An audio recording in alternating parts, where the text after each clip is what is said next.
So it's the holidays. We got Thanksgiving coming up, Christmas, New Year, and so I just wanted to go over in this video some tips, some strategies that I find helpful to help me make it through the holidays. Things that I've picked up over the years, and maybe you'll find it helpful.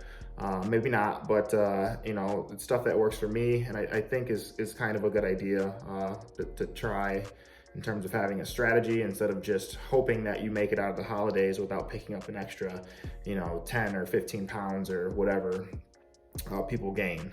Because a lot of people, during this time of the year, pick up weight and they never end up losing it, or, they're like, oh, I'll get it off after the holidays, and then winter becomes spring, spring becomes summer, so on and so forth. And so if you can make it through this time of the year without putting that weight on and having a strategy to get in, kind of have your cake and eat it too, I mean, I don't see a better option.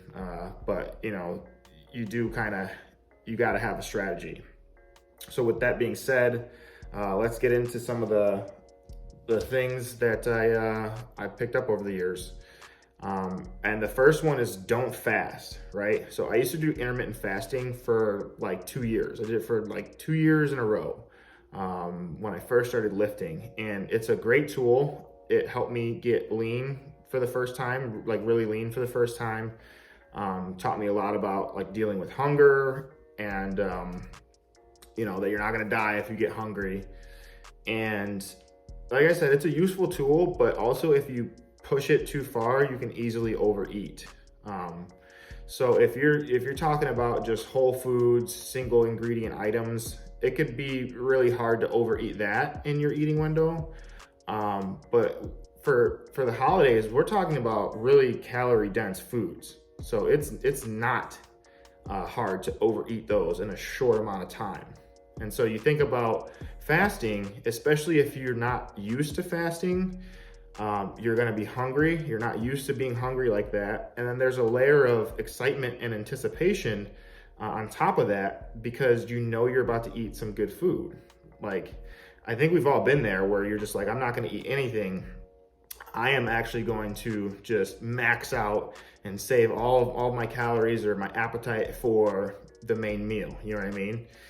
And it's super easy to overeat, you know what I mean? So it kind of can backfire if you're using that as a strategy to limit your calories, because the food you're eating adds up really, really quickly.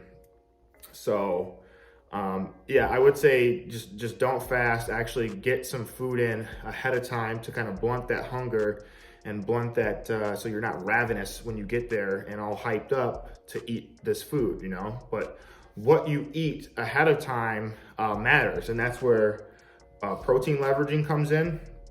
So just really trying to prioritize protein, and there's a couple ways that you can go about doing this. So you could say you've arrived, like I'll use myself as an example. I'm going to my mother's house, my mom and dad's house for Thanksgiving. And so I will, before I even get there, I am going to probably like an hour or maybe 2 hours before I get there, I'm gonna have a large serving of pretty much just protein and veggies. Maybe something like 8 to 10 ounces of chicken breast and some veggies, or something like low carb, but just mostly protein, okay? And this is gonna kind of blunt my hunger. Protein is very satiating. It's very satiating, it's very filling. Fiber, so from like vegetables and stuff, that's gonna be very filling as well. So if you can kind of load up on that ahead of time, blunt some of that hunger, it's almost gonna limit how much you can even eat, because your stomach's already full. It's already registering to your brain, hey, we're full, we're satisfied.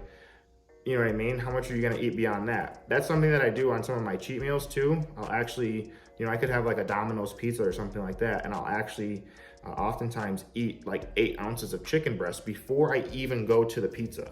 And instead of eating 6 slices of pizza, maybe I only eat 3 or 4. You know what I mean? I still have my pizza. I still, scratch that itch, got that craving in. I just didn't eat as much of it, So eating protein ahead of time, leveraging your protein ahead of time, maybe 1 or 2 meals before you get to the main course could be a good idea. If that's not an option, when you get to wherever you're going to be at, the first plate of your Thanksgiving, because we all know we're going to eat more than 1 plate at Thanksgiving. Most people do. Whether it's a big first plate and a little second plate, whatever, you're going to probably eat multiple plates, right? Just being real. That first plate that you have, make sure that it is mostly protein. Ideally, lean protein, okay? So I know that's not always the case with like Thanksgiving food and holiday food, where you might not have lean protein, but if we're talking Thanksgiving, turkey, right? So load up on turkey. Even ham is not terrible, but load up on turkey and ham, right? And maybe some veggies on that first plate. Make the vast majority of what's on that first plate protein, okay? And maybe some veggies, right? So max that out, and then see how you feel for your next plate, right? So it's gonna limit how much you're able to eat on that next plate. You'll still probably be able to get a taste of everything that you want to taste. The portion sizes are just gonna be way down. You know what I mean? You're not gonna be ravenous. You're not gonna be in this I'm gonna eat everything state of mind, because you're already full. Your stomach is already sending signals to your brain. Hey, we're filled up, you know what I mean? So in this way, you kind of get to have your cake and eat it too. But yeah, if you're gonna overeat any macronutrient, it would probably be protein would be the one to overeat. Your body has a really hard time storing protein as fat. So, you know, it's hard to store it as fat. It's very satiating, it's very filling. So it just makes sense to load up and leverage protein ahead of time, or as your first plate. And then beyond that, you're almost just kind of ensuring that you are getting adequate protein, hitting your minimum protein amount for the day, and kind of staying on course that way, at least, you know what I mean? So beyond that, kind of the same concept, we'll stay hydrated, right? So along with that first plate, maybe get a large glass of water or a bottle of water, somewhere between 12 and 20 ounces, and pretty much just slam that shit down, right? So just chug it, drink it quickly. And the same concept here, we're basically just trying to fill up our stomach, start sending some of those signals to our brain that, hey, we're getting full, there's stuff in the stomach, you know what I mean? Because like I said, it's very easy to eat high calorie dense food, you know, a lot of it in a short amount of time before your body kind of registers like, hey, we're full, there's too much coming in, you know what I mean? So leveraging protein, and then leveraging some hydration, just some low calorie fluid, water, Crystal Light, you know, something like that.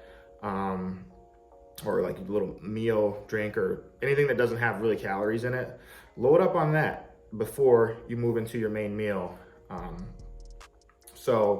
then beyond that, just make sure that you're staying hydrated, because after you get to eating some of these foods, it's very likely that the carbohydrate intake is going to be higher than you're accustomed to, and in particular the sodium intake will be higher than you're accustomed to, and that can make your body do some funky things and crave, you know, it's craving water really is what it is, but you might mistake it for more hunger, right? So say you've had your 2 plates and you're like, you know what, damn, I'm kind of so hungry, I could have more. Slam some more water, right? Wait like 5 minutes and then see how you feel. And just overall, just keep the water flowing, keep the water with you, you know, don't ever be without water, and just stay hydrated. And then on the back end of that, you know, the more water you drink, the more water you flush. So just stay hydrated, keep the water moving, keep the water flushing, and we'll be in a good spot. So the next point I want to touch on is don't drink your calories. It's my opinion that drinking calories is kind of stupid, right? Like, I'd rather just eat food. You know what I mean? Especially now with so many low or 0 calorie drink options out there, it just doesn't make sense to drink your calories. The liquid calories add up really, really fast. Whether it's full sugar pop, juice, whatever, all that stuff, you know, for like 12 ounces of fluid, you're looking at, it could be, you know, 140, 150 calories. It all depends, but those calories add up really, really quickly. So stick with Diet Pops, 0 calorie or 0 pops, Crystal Light, the meal water flavoring, soda water, sparkling water, stuff like that, stuff that doesn't have calories. If you're drinking alcohol, okay, try to stay away from the heavy beers. So some of the best tasting beers with the highest alcohol content usually have the most sugar in them. And it's not that sugar is necessarily inherently bad. It's just that it just comes with a bunch of carbohydrates and extra calories. So, you know, you could have a light beer that's like 100 calories for a bottle versus like a heavy duty IPA, which could be like 220 or 250. So stick with the lighter beers. If you're drinking spirits, use mixers that are low calorie or 0 calories, 0 calorie pop, diet pop, stuff like that. It's a no-brainer. Don't drink your calories, because it's just a waste, in my opinion. So overall, these are just some of the things that, you know, I've picked up and habits that I have at this point that have helped me to kind of, you know, stay away from gaining weight over the holidays. And, you know, it ultimately comes down to personal preference, right? I think at the end of the day, you need to just do what is gonna make you happy. But if you know that eating like an asshole will lead you to feeling regretful or feeling bad about yourself or just feeling shitty in the next couple days, because you've overeaten and like your weight's jumped up and you're just feeling bloated and just gross or whatever it is, maybe try to deploy some of these strategies so that you don't get to that point, you know, so you can have your cake and eat it too. You can have some of these foods, you know, scratch that itch, taste these foods, but you're not overeating them, right? Then on the polar opposite of that, if you are a very structured person and the idea of freely eating just gives you anxiety, then maybe stick to your meal plan, you know what I mean? Or maybe stick to tracking calories, tracking macros. I don't personally advise that. I think that you should be present in the moment, right? So you can kind of deploy some of these strategies, be aware of what you're doing. Don't just say, screw it, like I'm just gonna do whatever, and you know, try to give yourself a free pass to essentially binge eat, because you need to hold yourself accountable no matter what. But enjoy the food with your family, enjoy the food with your friends, be present. Don't be overly concerned about your diet or exactly how many calories you're eating. I'm not gonna be tracking shit, to be honest with you. You know, I'm just not going to. I'm gonna leverage protein leverage. I'm gonna stay hydrated, and I'm gonna eat the food that I want to eat. And what happens, happens. I know my weight is gonna jump up. That's fine. But then, in the days following Thanksgiving, it's time to get back on track. So another suggestion I have is don't bring leftovers home, especially if you know you're going to be tempted, right? So if you can bring leftovers home and you know that you can work this into your diet, calories, macros, or however you're doing your deal, that's great, do that. But if you know that you're just gonna overeat and pick and feed randomly off this food that you have left over, why even bring it into the house? Thanksgiving is over with. You had your fun, you had your fill, you enjoyed your time with your family. It's done and over with. Let's get back on the plan. There's really no excuses to continuing this out, drawing this out for multiple days. So, you know, once it's over with, get back on the plan, get your shit together ASAP, because the longer you stay off the plan, the harder it is to get back on it, right? So at the end of the day, you know, I really think it's important to just enjoy yourself, be present in the moment. Don't be overly concerned about the diet or wherever you're at. If you are in competition prep or something that is very, you know, you're on a timeline, something very stringent, that's a different scenario. But for 99% of the people, especially this time of the year, we're not. So let your hair down, you know, hold yourself responsible and accountable on some level. But whatever happens after that point, you know, if your weight jumps up a little bit, it's okay. You know what I mean?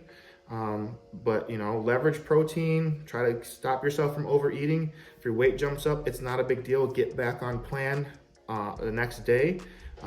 Pound the water, get back right back into your exercise routine, your diet structure, all that, and that little bit of weight fluctuation will come right off. So I hope this helps, and happy holidays, guys.